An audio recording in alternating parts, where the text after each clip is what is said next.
ఏం మంచిగా లేదండి ఇప్పటి వరకు అయితే. ఇప్పటి వరకు ఇచ్చిన హామీలు ఏవి నెరవేర్చలేదు. ఖాళీ ఒక్క బస్సు ఒక్కటి ఫ్రీ ఒక్కటి చేసిండు. మా ఆటోలకు అన్యాయం చేసిండు, అందరికీ అన్యాయం చేసిండు.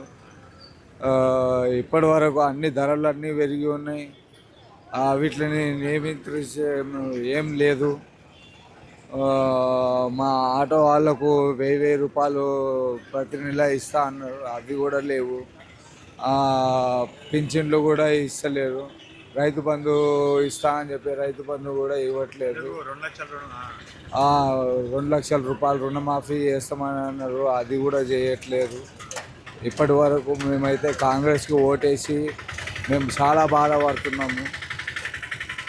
అదే కేసీఆర్ ఉంటే ఇప్పటి వరకు కొంచెం పనులన్నా అయిపోయేటివి. కానీ కాంగ్రెస్ గవర్నమెంట్ అయితే చాలా వేస్ట్గా వేయించుకున్నామో అనిపిస్తుంది ఇప్పటి వరకు అయితే. కాంగ్రెస్ ఈజ్ ద నాట్ మంచిగా లేదండి, పరిపాలన ఏం లేదు. రేవంత్ రెడ్డి అతన్ని చూసుకుంటున్నాడు. ఖాళీ ఏమన్నా అంటే కేసీఆర్ మీద విమర్శలు చేపిస్తున్నాడు, అంతేగాని ఏం పనులు మాత్రం ఏం చేయట్లేదు.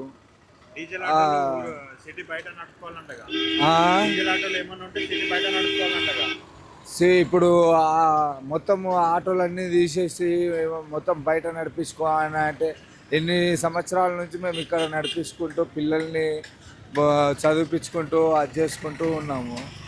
ఒకటేసారి బయటికి వెళ్ళమంటే ఎక్కడ వెళ్ళి ఎక్కడ బతుకుతాము?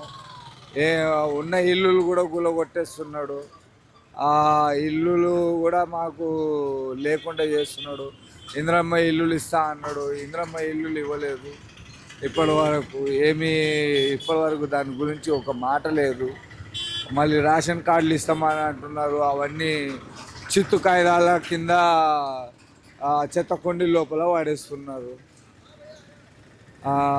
ఇప్పటి వరకు అయితే రేవంత్ రెడ్డి పాలన చాలా అసంతృప్తిగా ఉందండి. బాగానే ఉంది. ఏం నచ్చింది? 6 గ్యారెంటీలు అన్నాడు ఆయన. 6 గ్యారెంటీలు అంటే అన్నీ అమలు కాలేదు. ఇంకా రైతులకైతే రుణమాఫీ అయింది, ఒక 60% 70% అయితే రుణమాఫీ అయింది. దాంట్లో బాగానే అనిపించింది. పనుల మీద ఉద్యోగస్తులు జరుపుతున్నారు. పింఛన్ 2000 నుంచి 4000 చేస్తా అన్నాడు. చేస్తారు, ఇంకా కాలేదు అవి.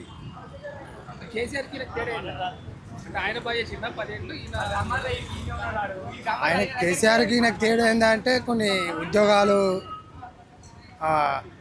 ఇప్పుడు వచ్చిన రికమెండెంట్గా ఇప్పుడు కొన్ని ఉద్యోగాలు ఇచ్చిండు.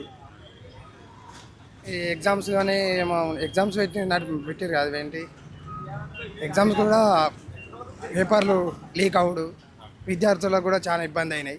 ఇప్పుడు రాగానే వాళ్ళు డిఎస్ఆ ఏదో ఒక ఎగ్జామ్స్ నడిపించారు. ఫ్రీ బస్ అంటే బాయ్స్కి ఇబ్బంది అవుతుంది చాలా. అది ఇంకా కాలేదు మరి. అది 2 లక్షలు కూడా నిన్న కూడా చెప్పిండు కదా, అది కంపల్సరీ 100% చేస్తామని అసెంబ్లీలో చెప్పిండ్రు కదా. వాళ్ళు వచ్చి 1 ఇయర్ అవుతుంది కదా.